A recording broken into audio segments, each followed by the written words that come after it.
Olá, estudantes! Tudo bem com vocês? Espero que sim! Me chamo Jaqueline e sou professora de História da Educação de Jovens e Adultos. Na nossa aula de hoje, falaremos a respeito da história do voto. Quais foram as transformações que o voto teve ao longo do tempo? Será que o voto da forma que conhecemos hoje sempre existiu? Será que as urnas eletrônicas sempre estiveram presentes nas eleições? Para responder essas e outras questões, vamos à nossa aula de hoje? Vamos lá? Enquanto ato político, o voto surgiu no Brasil junto com o processo de colonização, a partir de 1530, para ser mais específico. Foi em 1532 que ocorreu a primeira eleição para a Câmara Municipal de São Vicente, na nossa história colonial ao momento atual. O voto sofreu grandes transformações e alguns fatos que se destacam nesse processo foram: até 1821, o voto se dava apenas no âmbito municipal, não existiam partidos políticos, o voto era aberto e as eleições contavam apenas com a participação de homens livres. Ocorriam muitas fraudes nesse processo de votação. A principal curiosidade do voto no período colonial é que homens livres analfabetos podiam votar.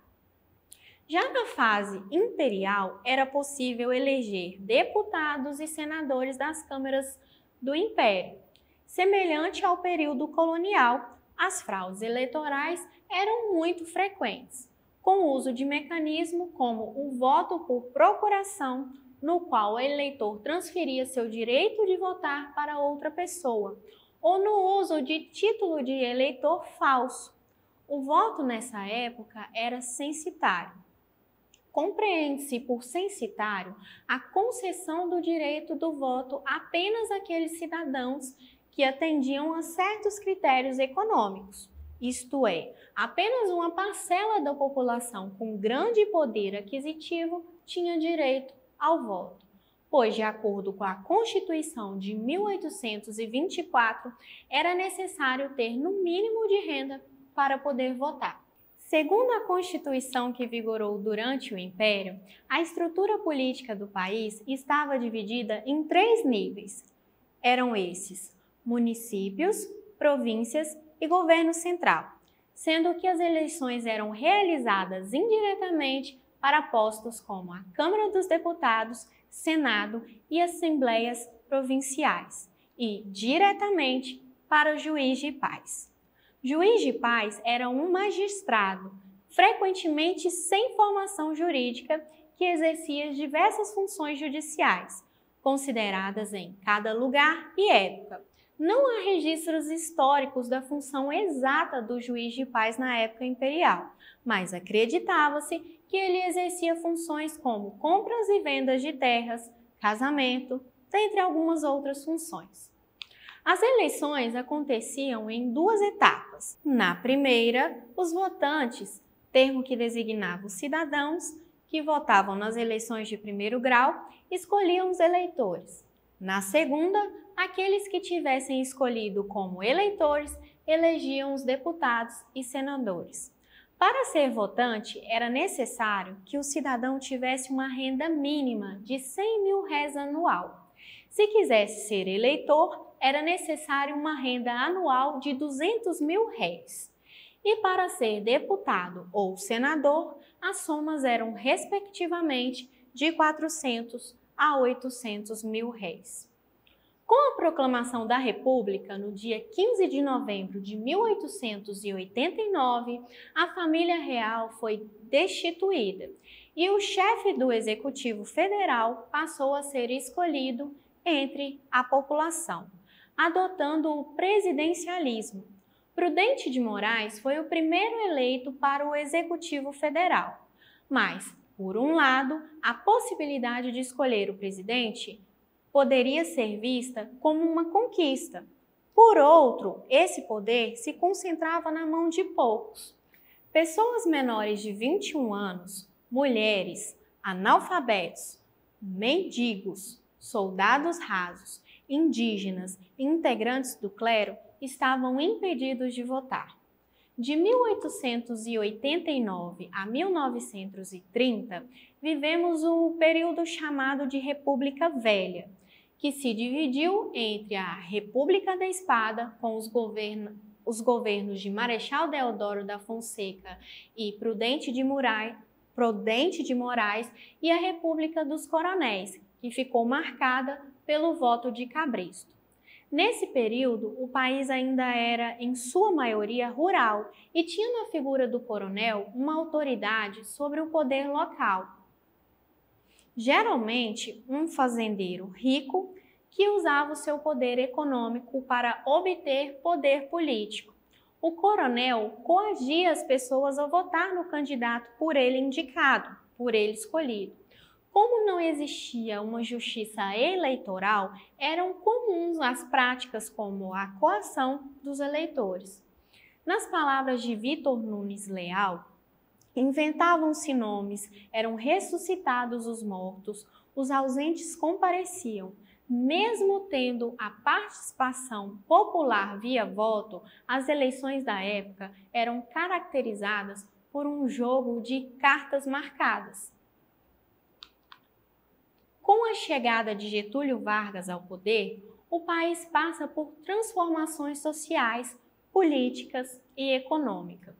No campo eleitoral, destaca-se a criação do Tribunal Superior Eleitoral e dos Tribunais Regionais Eleitorais, além da instituição do voto feminino e do voto secreto. Assim, o processo eleitoral tornou-se mais amplo, transparente e idôneo. Contudo, apesar dos avanços nos primeiros anos de governo, a era Vargas ficou marcada pelo período do Estado Novo, no qual as eleições foram suspensas. Em 1984, o movimento pelas diretas já tomou as ruas do país. No ano seguinte, José Sarney assumiu como o primeiro presidente civil em mais de 20 anos. Sua escolha, porém, foi feita de forma indireta. Sarney foi eleito como vice de Tancredo Neves, que ficou doente pouco antes de sua posse e acabou falecendo, sem se tornar presidente. No mandato de Sarney, foi promulgada a nova Constituição Federal, apelidada de Constituição Cidadã, além de avanços no campo de direitos civis e sociais. Os direitos políticos também foram expandidos, consolidando tanto o voto universal e secreto, como a idoneidade das eleições com o trabalho das justiças eleitorais e das urnas eletrônicas. As urnas eletrônicas foram implementadas a partir de 1996. Na imagem, temos um modelo de urna de 1996 e um modelo mais atual, de 2016. Esse modelo aqui, menorzinho, é o modelo mais antigo.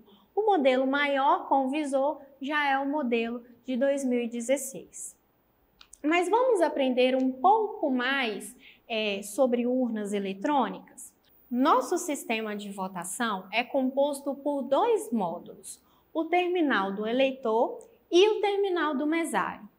No terminal da mesa receptora, o mesário digita no teclado o número do título de eleitor para verificar a sua situação, se está regular e se ele pode votar. Desde 2010, esse terminal possui um leitor de biometria. Já o terminal do eleitor é a urna propriamente dita, ou seja, é onde o votante digita seu voto. Após a eleição, a urna produz uma tabulação de dados. Essa tabulação são de dados armazenados em um componente de memória removível com uma cópia impressa. O sistema também pode fornecer um meio para transmitir boletins de voto individual ou totais de voto para um local central, para consolidar e relatar os resultados regionais. O dispositivo começou a ser utilizado massivamente a partir das eleições municipais de 1996. No Brasil, o único país do mundo que possui um sistema 100% eletrônico. A Constituição Cidadã também implementou o voto facultativo para pessoas com 16 e 17 anos, para idosos com mais de 70 anos e para analfabetos. Dessa forma, hoje, o voto no Brasil pode ser considerado universal, independente de critério de renda, raça ou religião. Uma grande conquista para todos os cidadãos. Agora que já vimos até aqui todo o nosso conteúdo, eu trouxe um fato muito curioso para vocês, que me deixou muito pensativo. Ao longo da história nacional, ocorreram inúmeros momentos e formas de insatisfação política e social. Houve momentos em que a insatisfação chegou às urnas. Antes de 1996, as cédulas de votação ainda eram de papel, o que permitia que o indivíduo pudesse votar em quem quisesse, até mesmo em candidatos que não existiam. Dito isso, vamos agora ao caso que me deixou bem curiosa. Em 1987, houve um surto de dengue na cidade de Vila Velha, Espírito Santo. Havia uma insatisfação popular com o poder público municipal, que não interviu com as medidas eficientes contra o transmissor e os focos do mosquito na região. Nas eleições do dia 14 de dezembro de 1987, como forma de protesto e de chamar a atenção das autoridades para o caso, a população elegeu o candidato Mosquito, que teve mais de 29 mil cédulas com seu nome depositado nas urnas, mais que o candidato Magno Pires da Silva, que ficou em segundo lugar, com mais de 26 mil votos. Apesar da vitória dos votos angariados pelo candidato Mosquito, esses votos eles foram anulados pela Justiça Eleitoral do Estado do Espírito Santo. Dessa forma, tomou posse o segundo colocado na votação. O novo prefeito, após tomar posse, iniciou medidas de combate à doença e ao transmissor. Vocês viram como o voto é poderoso? Viram como uma simples coisa, um simples objetivo, a gente consegue mudar os rumos do nosso país? Bom, agora que já conversamos sobre o nosso conteúdo até aqui e já contei esse caso muito interessante para vocês, vamos juntos fazer a nossa atividade de fixação? Vamos lá? Nós vamos primeiro ler todas as perguntas e depois responderemos juntos, ok? Vamos dar início? Primeira pergunta. Quando foi realizada a primeira votação no Brasil? Segunda pergunta. O que é censitário? Terceira pergunta. O que é o voto de cabresto? E quarta pergunta. O que é o voto facultativo? Vamos então à resposta da primeira? Quando foi realizada a primeira votação no Brasil? Resposta.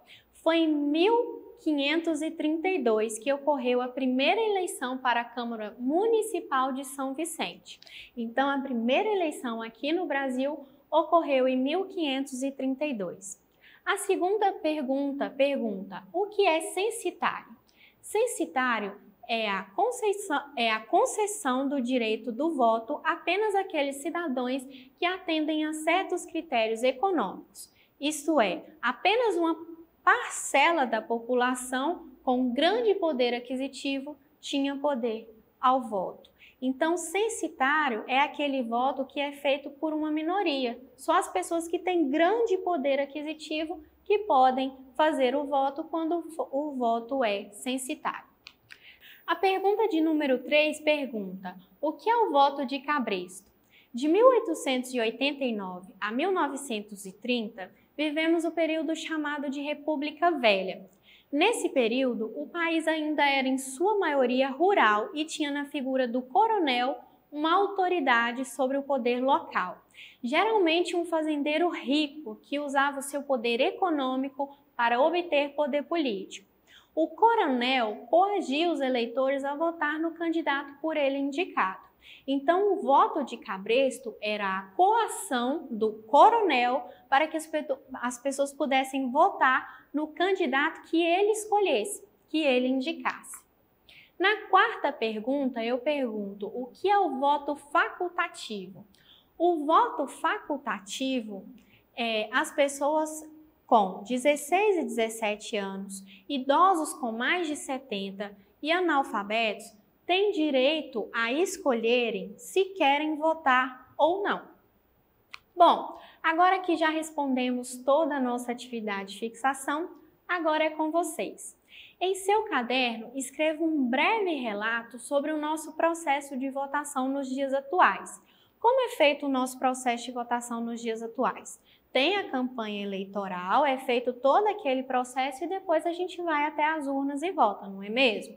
Hoje o nosso processo eleitoral, nas urnas, a gente já tem acesso à biometria, né? A gente já chega ali, coloca o nosso dedinho ali, é feito o nosso reconhecimento e aí a gente vota. Então eu quero que você faça um breve relato no seu caderno sobre o processo de votação dos dias atuais.